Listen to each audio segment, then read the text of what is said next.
Mtazamaji mpendwa wa kipindi chetu cha Ijue Liturujia ya Kanisa Katoliki, tunakuletea tena kipindi hiki kizuri kabisa cha kufahamu imani yako. Kama kawaida, anayekuletea kipindi hiki ni mimi Padre Clement Kihio, katibu mtendaji kutoka idara ya liturujia Baraza la Maaskofu Katoliki Tanzania, na ambaye nakaimu nafasi ya mkurugenzi wa kichungaji Baraza la Maaskofu. Na anayetuongozea kipindi chetu hiki, fundi mitambo, ni Simon Peter. Kabla hatujaendelea na kipindi chetu, tuanze kwa sala. Kwa jina la Baba na la Mwana na Roho Mtakatifu, amina. Uje Roho Mtakatifu, uzienee nyoyo za waamini wako, washa mapendo yako, peleka Roho wako, vitaumbwa upya na nchi zitageuka. Tuombe. Mungu uliyefundisha nyoyo za waamini wako, ukiwaletea mwanga wa Roho wako Mtakatifu, tunakuomba utongoze na yule Roho tupende yaliyo mema, tupate daima faraja zake. Tunaomba hayo kwa njia ya Kristo Bwana wetu. Kwa jina la Baba na la Mwana na Roho Mtakatifu, amina. Mtazamaji mpendwa, kwa muda mrefu tuliongelea juu ya majina ya Kristo asili yake, na tulienda kwa undani na kwa marefu yake. Lakini leo tubadilishe mada. Tunakuja na mada mpya ambayo inahusu baraka ndani ya Kanisa Katoliki. Watu wengi wanahitaji baraka. Wewe unahitaji baraka, mimi nahitaji baraka. Mungu anatubariki, makuhani wanatubariki, wazazi wanawabariki watoto wao. Lakini sisi tunabariki katika mfumo au kufuatana na mafundisho ya Kanisa Katoliki. Na Kanisa Katoliki limeandaa kitabu cha baraka kwa lugha ya Kilatini, kinaitwa De Benedictionibus. Katika vipindi vile vya mwanzo niliongelea kidogo juu ya hiki kitabu cha baraka, lakini ningependa tuanze mfululizo mrefu kidogo juu ya baraka na yale ambayo kanisa linatufundisha juu ya baraka.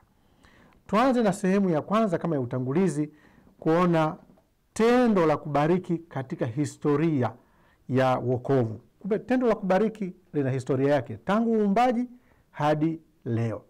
Tukianza katika uumbaji, tunajua kwamba Mungu ndiye muumbaji wa kila kitu, na yeye ndiye chemchemi ya baraka zote. Yeye ndiye anayehimidiwa, ndiye anayeabudiwa milele. Yeye ndiye anayetoa baraka zote. Aliwabariki wale wazazi wetu wa kwanza, Adamu na Eva. Akabariki viumbe vyote na akaona kila alichoumba kilikuwa ni chema. Unaona, historia inaanzia katika uumbaji, ya baraka inaanzia katika uumbaji. Na hata mwanadamu alipoanguka, wazazi wetu wale Adamu na Eva walipoanguka, hakuwalaani na kuacha wapotee milele, bali aliendelea kuwamiminia baraka zake. Alianzisha utaratibu mwingine wa kuwabariki, na baadaye tunaona katika historia ya unabii, tunaanza na Ibrahimu. Kuitwa kwa Ibrahimu, anaitwa na Mwenyezi Mungu, anaambiwa wewe, mataifa yote yatabarikiwa kwa kupitia wewe. Unaona historia inavyoenda. Na baadaye kwa njia ya manabii mbalimbali, Mungu anaendelea kutangaza baraka zake na wema wake. Na tunaona manabii mbalimbali wakitabiri ujio wa Kristo na baraka ambazo mwanadamu ataendelea kuzipata katika maisha yake.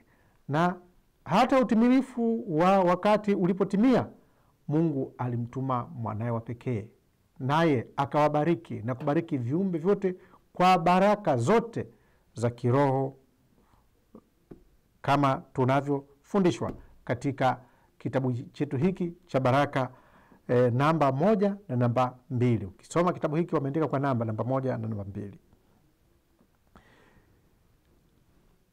Mungu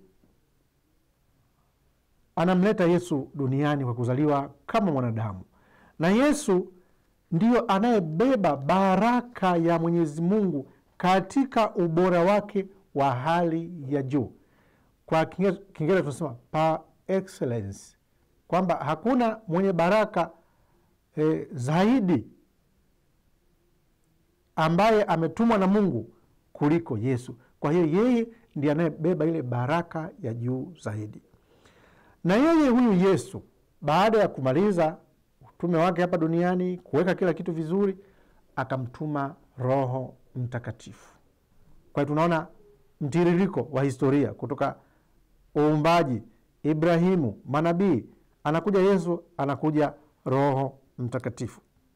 Kwa hiyo kwa njia ya Roho Mtakatifu, ile baraka ya Ibrahimu baba yetu aliyeahidiwa kwamba watu wote watabarikiwa katika wewe, inatimia katika Yesu Kristo, ambaye analijenga kanisa lake, na wote ambao ni viungo wa hili kanisa, kama tunavyofundishwa na Mtakatifu Paulo kwamba Kristo ndiye kichwa na sisi tu viungo vyake, nasi tunapata baraka hizo hizo ambazo Mwenyezi Mungu alizianzisha tangu kuumbwa kwa ulimwengu.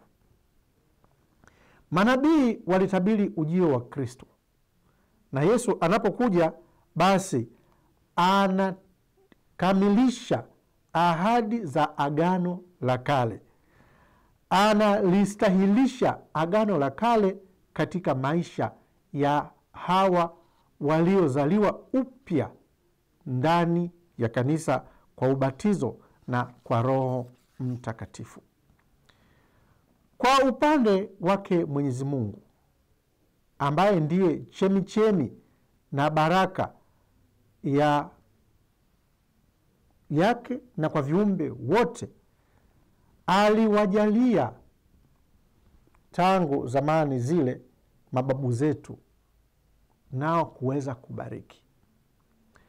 Aliwapa manabii uwezo wa kubariki na kupeleka habari njema.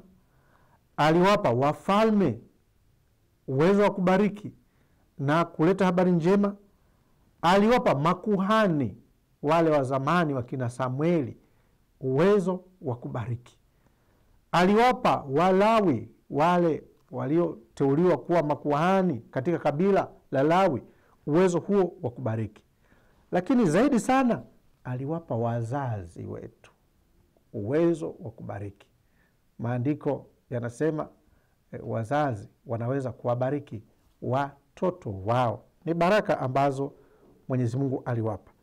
Lakini licha ya baraka hizo ambazo aliwapa, vile vile aliwapa nafasi ya kumsifu Mungu, ya kumtukuza Mungu, ya kumhimidi Mungu. Anaahidi msaada wake kwa hawa aliowapa hiyo nafasi ya kuweza kubariki wengine, na wanaikamilisha nafasi hiyo ya baraka kwa uaminifu mkubwa. Hivyo wakati wanadamu ndio wanaobariki, wao wanamsifu Mungu kwa huo uwezo aliowapa wa kuweza kubariki. Maana kanisa linatufundisha kwamba Mungu hubariki kwa kuonyesha wema wake. Mungu anapokutendea wema, maana yake amekubariki. Anapokutendea jambo ambalo wewe mwenyewe hukuweza kulifanya au amekuwezesha kulifanya, basi unasema Mungu amenibariki kwa sababu amenitendea mema. Na watu vile vile humbariki Mungu au humhimidi Mungu. Mara nyingi neno hili watu hawalielewi vizuri. Kumhimidi Mungu au kumbariki Mungu, maana yake nini?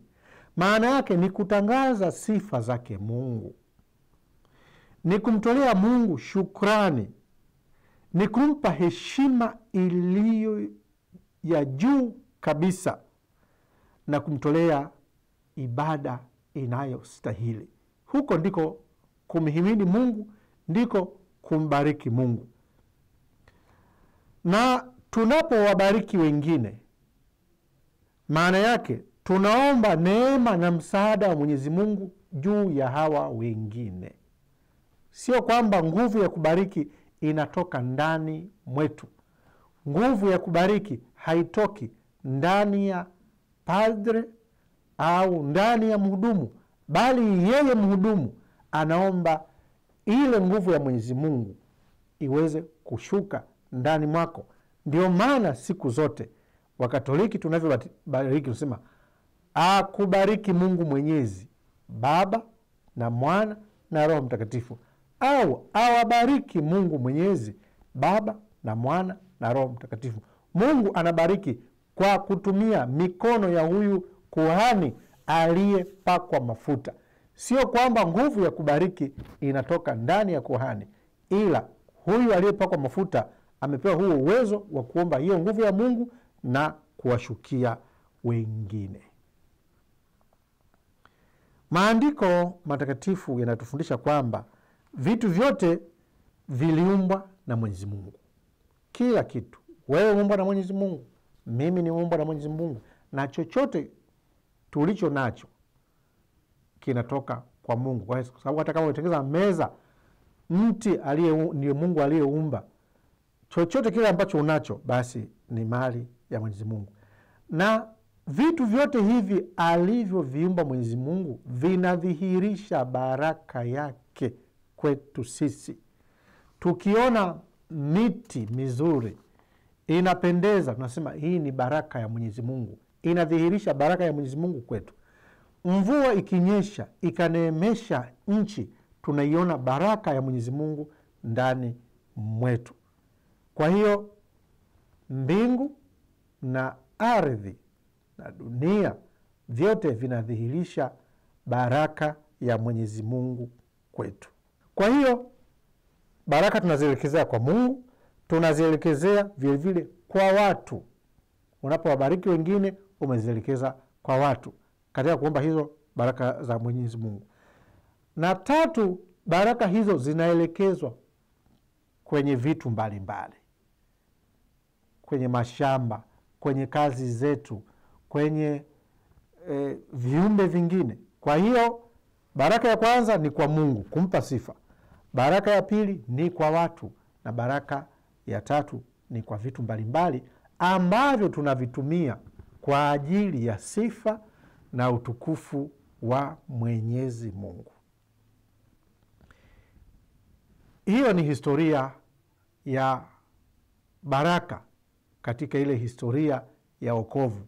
Maana yake kuanzia uumbaji, Mungu alimbariki mwanadamu na vyote vilivyomo. Akabariki wazaane waongezeke, akambariki na kumpa mamlaka ya kuitawala dunia na kuitiisha. Na baraka hizo zikaendelea ndani ya mababu zetu wale Ibrahimu, baadaye manabii, baadaye utimilifu ulipowadia akamtuma mwanae Yesu Kristo, na baadaye sasa Yesu anakuja analikabidhi kanisa. Kwa hiyo tugusie japo kidogo baraka katika maisha ya kanisa. Kwa baada ya Yesu sasa kuondoka, baraka zinaendeleaje ndani ya kanisa? Kwa kulitii agizo la Mwokozi, kanisa linashiriki kikombe kile cha baraka ambacho Kristo alimpa mwanawe wa pekee, akakubali kukinywa. Tunajua kwamba kikombe cha baraka ni nini? Kikombe kile cha mateso Yesu akakinywa ili aweze kutushirikisha hayo mateso yenye baraka na kuifuta dhambi. Kwa hiyo tunashiriki damu ya Kristo, tunashiriki mateso ya Kristo kwenye kikombe hicho cha baraka. Kwa hiyo tunapotaja kikombe, mara moja tunakuja katika wazo la Ekaristi Takatifu, ambayo ndiyo chemichemi, ndiyo chanzo cha baraka zote. Baraka zote zinatoka katika Ekaristi Takatifu na zinaelekea katika hii Ekaristi Takatifu. Ndivyo tunavyofundishwa na Mtaguso Mkuu wa Vatikano. Kwa hiyo tunapoipokea Ekaristi Takatifu kwa unyofu, tunapokea baraka ya Mwenyezi Mungu. Ni baraka ambayo huhitaji hata kupiga kelele kwamba sijui shusha wala fanya nini. Ni baraka unaipokea kwa unyenyekevu, ambapo Mungu anakutakatifuza, anakupa baraka unazozihitaji, baraka za kiroho na baraka za kimwili. Je, wewe Mkristo unayepokea Ekaristi Takatifu, ushawahi kutafakari hiyo baraka kubwa unaipokea katika Ekaristi Takatifu? Kwa hiyo baraka kubwa tunaipata katika hilo adhimisho la Ekaristi Takatifu na kumpokea huyu Yesu katika Ekaristi Takatifu. Anatutakatifuza pamoja na Kristo, pamoja na Roho Mtakatifu, na katika hayo yote tunamtukuza Mungu. Kanisa lilikabidhiwa Roho Mtakatifu, na kwa nguvu ya Roho Mtakatifu ambaye anatoa huduma ya kuendeleza yale ambayo Kristo alianzisha, basi kanisa linatekeleza wajibu huo wa kuendelea kutoa baraka. Roho Mtakatifu anatutakatifuza, analitakatifuza kanisa, analisimamia ili kwa namna mbalimbali na kwa namna nyingi liendelee kutoa baraka. Na kwa njia hizo kanisa lina msifu Mungu, lina mbariki Mungu, manake lina mhimidi Mungu, lina mtukuza Mungu, na linaomba hizo baraka za Mungu kwa hawa wana kanisa, kwa hivi viungo ambavyo ni sehemu ya kanisa. Na kanisa haliwaombei tu hawa ambao ni Wakristo, lakini linaombea kanisa zima kama watu wa Mungu, so the people of God. Kwa hiyo linaombea watu wote, linaombea ulimwengu mzima, linaombea uumbaji mzima. Ndio maana tunaposema katika sala ya Ekaristi tunahitaja kanisa lako, na hata wale waliofariki katika hali ya neema, hata kama hawakuwa Wakristo wa Katoliki, lakini kama wamekufa katika hali ya neema, basi tunaomba Mungu apokee na kuwapa tuzo la mbinguni. Kwa hiyo kanisa linatoa baraka katika mlengo huo, na linafanya hivyo kwa ishara mbalimbali ambazo huonyeshwa kwa kuwatakatifuza wanadamu kwa njia ya sakramenti mbalimbali, ambazo katika sakramenti kuna ishara mbalimbali. Unasema sakramenti ni ishara wazi ya neema isiyoonekana. Kwa hiyo kwa hizi ishara mbalimbali, kwa njia ya ubatizo, kwa njia ya kipaimara, kwa njia ya sakramenti ya ndoa, kwa njia mbalimbali. Kwa hiyo kanisa linafanya hiyo baraka kwa namna hiyo. Kwa hiyo ndani ya kanisa kama tulivyoona katika vipindi vyetu vilivyopita, zipo hizo ishara mbalimbali tunazotumia. Tutumia maji ya baraka, tutumia chumvi, tunatumia mafuta matakatifu, tunatumia vitu mbalimbali. Kwa hiyo kwa ishara hizi Mungu anatukuzwa na mwanadamu anaendelea kubarikiwa. Kwa hiyo baraka ni ishara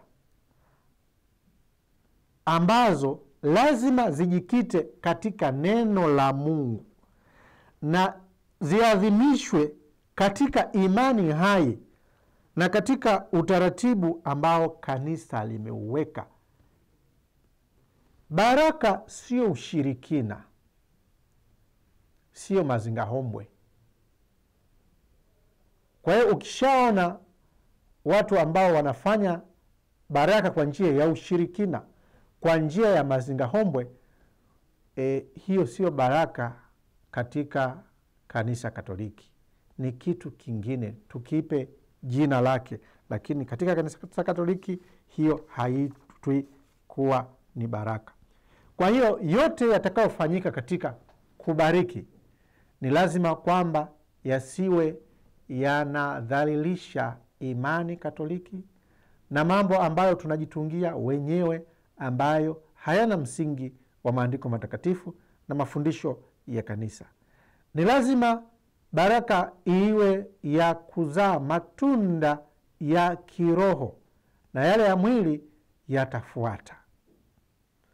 Ndio maana baraka lazima isiwe mazingaombwe, kwamba unahitaji gari unafanya mazingaombwe unalipata, au unahitaji pesa unafanya mazingaombwe unalipata.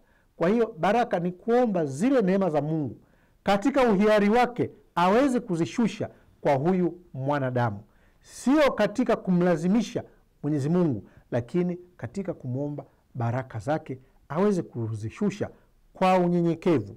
Ndio maana kila mara tunasema tunakusihi kwa unyenyekevu. Ewe Mungu, tunakusihi kwa unyenyekevu utufanyie 1, 2, 3. Sio kumkemea Mwenyezi Mungu. Tutawakemea pepo wachafu waweze kutoka, mapepo waondoke, lakini hatumkemei Mwenyezi Mungu. Mtazamaji mpendwa, adhimisho lolote la baraka ni lazima lilete sifa na utukufu kwa Mungu, lisaidie kukuza mafaa ya kiroho ya watu wake, yawe na lengo jema kwa ajili ya ustawi wa mwanadamu, mambo mema kwa ajili ya ustawi wa mwanadamu. Hatuombi baraka ya Mungu ili aweze kuangamiza. Hayo sio mafaa ya wanadamu. Ndio maana kanisa linazuia makuhani wake kulaani, kwamba mnye mubariki. Nasema awabariki Mungu Mwenyezi, Mungu akubariki. Tunazuia kusema Mungu akulaani, Mungu akufanyie kitu kibaya. Hapana, yawe kwa ajili ya mema. Hata adui hatumlaani aadhibiwe, bali tunamwomba Mwenyezi Mungu ambariki na kumgeuza huyu adui. Kwa hiyo lengo la kanisa ni kuomba mema ya Mwenyezi Mungu, lakini basi lengo kubwa ni kumtukuza Mwenyezi Mungu. Ndugu zangu wote mnaonisikiliza, uwe na imani Katoliki au uwe na imani nyingine, ibada za kutoa baraka zinadhihirisha kwamba mwanadamu anataka kuvitumia vitu ambavyo Mwenyezi Mungu ameviumba ili apate mafaa ya hapa duniani, lakini vile vile anadhihirisha uwezo wa Mwenyezi Mungu ndani yake. Yaani kwamba mimi ninaomba kwa sababu najua kwamba kuna uwezo wa Mwenyezi Mungu ambao mimi sina, na ninapoomba huu uwezo wa Mwenyezi Mungu manake ninamtukuza Mwenyezi Mungu, ninampa Mungu heshima, ninampa Mungu sifa, na ninaamini kwamba ni Mungu pekee wa kuabudiwa na ni Mungu pekee mwenye nguvu. Tuseme nini zaidi ya hili kanisa linavyoamini? Ni vizuri basi tutambue kwamba daima na popote katika kuomba baraka au katika kubariki, nafasi ya kwanza ni kumsifu Mungu, ni kumtolea shukurani kwa njia ya Yesu Kristo ambaye ametuletea Roho Mtakatifu anayetuwezesha kuyaadhimisha yote, kuyafanya yote. Na tunafanya hivyo si kinyume cha Injili takatifu. Tunapofanya kinyume cha Injili takatifu, maana yake sisi mkufuru Mwenyezi Mungu, tunachukua nafasi ya Lusiferi ambaye alimkufuru Mwenyezi Mungu. Kwa hiyo adhimisho lolote la kutoa baraka lazima lipimwe daima kwa vigezo hivyo vya kichungaji, vya huduma kwa watu, vya kumsifu Mungu, na lazima tuepukane na lolote lile ambalo linaweza kutoa nafasi ya Mungu na utukufu wa Mungu katika hiyo baraka, na kumpa mwanadamu sifa zaidi yule anayebariki kuliko mwanadamu, kuliko Mungu. Ndio maana kanisa Katoliki, popote pale unapohitaji baraka, tukwambia nenda kanisani kabarikiwe na padre. Sio padre fulani tu, nenda kabarikiwe na padre, na askofu, na shemasi, mahali popote pale duniani. Sio kule kusema kwamba padre fulani yule ndiye anayeweza kubariki, yule ndiye anayeweza kuombea. Sio katika mtazamo wa kanisa Katoliki. Kanisa Katoliki linafanya kazi pamoja. Padre awe ni wa jimbo la Dar es Salaam, awe la jimbo la Tanga, awe la Mwanza, awe Marekani, awe India, awe China, awe Saudi Arabia, ni padre na anatoa baraka zile zile ambazo kanisa limeamuru zifanyike. Kwa hiyo mtazamaji mpendwa, na wewe unayependa kufahamu baraka ndani ya adhimisho la Kikatoliki, utambue hayo. Wale wanaomba baraka ya Mungu kwa njia ya kanisa wanapaswa wathibitishe imani yao ndani ya kanisa, sio ndani ya mtu mmoja, ndani ya kanisa ambalo ndio linabeba imani sahihi aliyotuachia Yesu Kristo. Linabeba matumaini ya wale wanaomuomba Yesu Kristo, na linawaalika waamini wote na binadamu wote wajikite katika tumaini lisilo tahayarika, kama tunavyosoma katika waraka ule wa Warumi sura ya 5 aya 5. Tumaini halitahayarishi, na wasukumwe na upendo unaowahimiza kushika amri za Mungu. Kushika amri za Mungu. Tusipende tu miujiza, lakini hatupendi kushika amri za Mungu.